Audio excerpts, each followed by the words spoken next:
Crime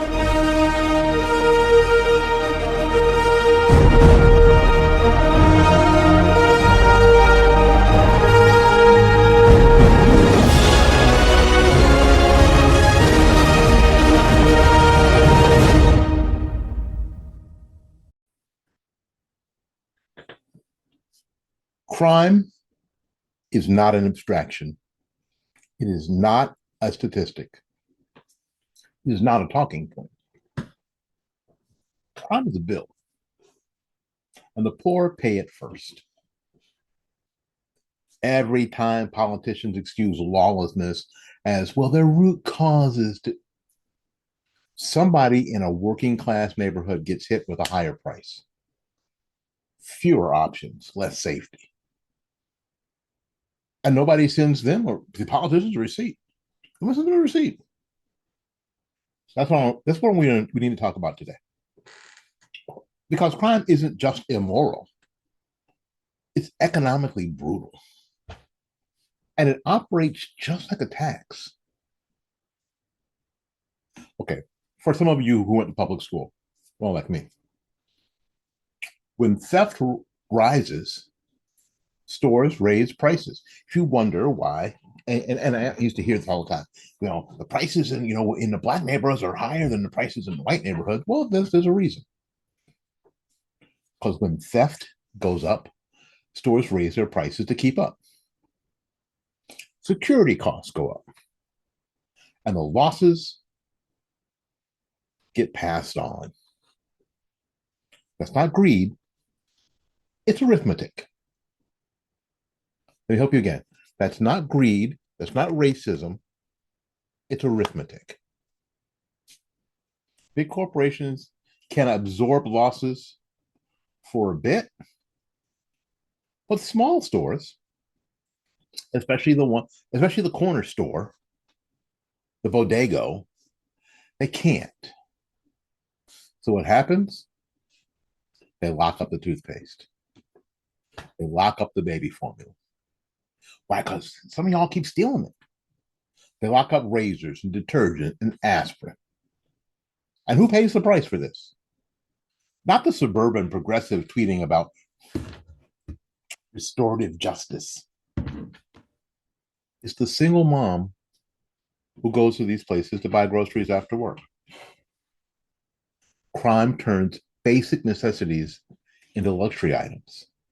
That's the tax. So when crime rises, businesses don't lean in, they leave.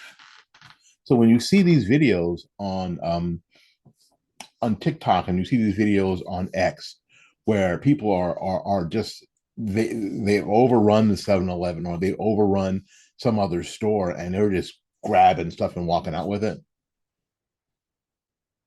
those businesses leave. They shut down the stores in the high crime areas. Why? Because they're racist? No. Two things. That they can't afford to lose the money, and they can't afford to endanger their employees. They stop hiring. They stop investing. And suddenly, poof, there are fewer entry-level jobs. People have longer commutes to go get stuff. There's less competition. And the wages in the hood, they're lower. So the poor don't have the option just to move. They're stuck paying the higher prices, and they're stuck earning less. That's a double tax. And we just don't talk about this enough. Crime steals time. Let me say it again. Crime steals time. Time spent waiting for police, replacing stolen items, rerouting commutes, standing in longer checkout lines because every damn thing is locked up. Even with larger stores like a CVS, the CVSs in our area are going away. It's crazy. You don't think CVS, they're huge. Yeah, they're closing some stores. for any number of reasons, but they're closing some stores. And they were the first stores that I saw that had locked up razors. Not that I've been using one recently, but they locked up razors. And some of them in some neighborhoods have locked up baby formula. I've actually seen it with my own eyes. So people are standing in line longer, waiting for somebody at the dollar store. And you know, at the dollar store, they have one person working at the dollar store, right? So that person has to leave the counter, go back and unlock the baby food. And while they've unlocked the baby food, two people have walked out the store without paying, right? And all that really means is the baby food's going to be more expensive the next time. That's what that means. So wealthy people in nice neighborhoods can just walk up and grab the baby formula, right? There's usually more than one employee, and if not, they could just get their baby formula, put it in a cart, and off they go. And most prices don't go up. Poor people lose the money and the time, something that you can't replace. Crime taxes time, and time poverty is real. So here's one of the lies that we've been told, that we're being tough on crime, that being tough on crime is somehow cruel. No. What's cruel is telling a working class family, y'all just gonna have to live with it. That's how it is here. That's cruel. What's cool is letting repeat offenders cycle in and out while neighborhoods are in decay. What's cruel is pretending enforcement is somehow oppression, because the people begging for order are not the elites. They're just regular Americans who want safe streets and open stores and a chance to build something. Lawlessness is not compassion. When you say, here's what we're going to do, if you only steal $899.99 worth of stuff, we're just going to write you a ticket. That's lawlessness. It's not compassion. It's abandonment. It's an abdication of civil responsibility. So let's be honest. The wealthy can hire security. They live in gated communities. Oh, yeah. And we shop online, right? Everything's insured. The poor, they don't shop online. They don't live in gated communities.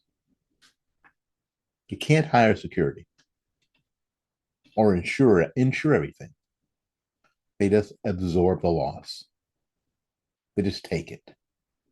Crime doesn't redistribute wealth upward accidentally. It does systematically. It is every smashed window, every stolen package, every closed storefront. Crime transfers opportunity away from the poor toward those that can escape it. And that's not justice. That's exploitation. Folks, this is not hard. This is not complicated. A society that cannot protect its most vulnerable from violence is not compassionate. Let me say that one more time for you in the back. A society that cannot protect its most vulnerable from violence is not compassionate. A government that excuses crime while punishing work has its priorities upside down. Order is not authoritarian. Law is not cruelty. And enforcement is not hate. I've said this before. Order is mercy. And mercy is impossible to have in a society without order.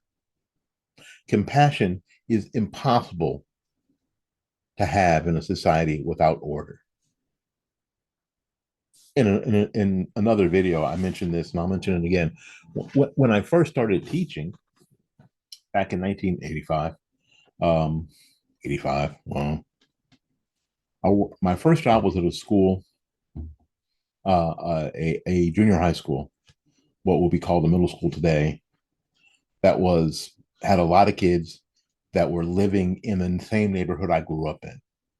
I knew their older brothers and sisters and some of their parents, depending on, who got busy when they got busy. But so I understood what they were going through. I did. I understood where they were living. I did because I had lived there too. I had lived there too. I understood I knew all the people, the whole thing, but I could not help those children with education or anything else that I had a compassion to help them with until I could get them to shut up and sit down. Until I had order, until I could get them to shut up and sit down, there was nothing I could do for them. We had to have order first.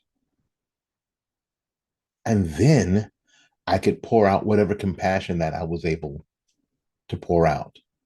I could extend to them whatever mercies that they needed. But I could not do it until we had order first. You understand how this concept connects, right? All right, let's get out here. Crime is a tax. It's a tax on groceries.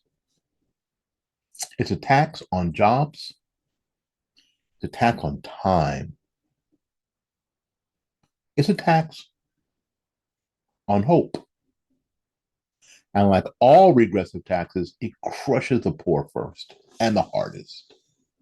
If we actually care about working people, we stop making excuses for the criminal. We start protecting neighborhoods. We start enforcing the law. We restore order. Because compassion without order isn't compassion at all. It's chaos with a smiley face.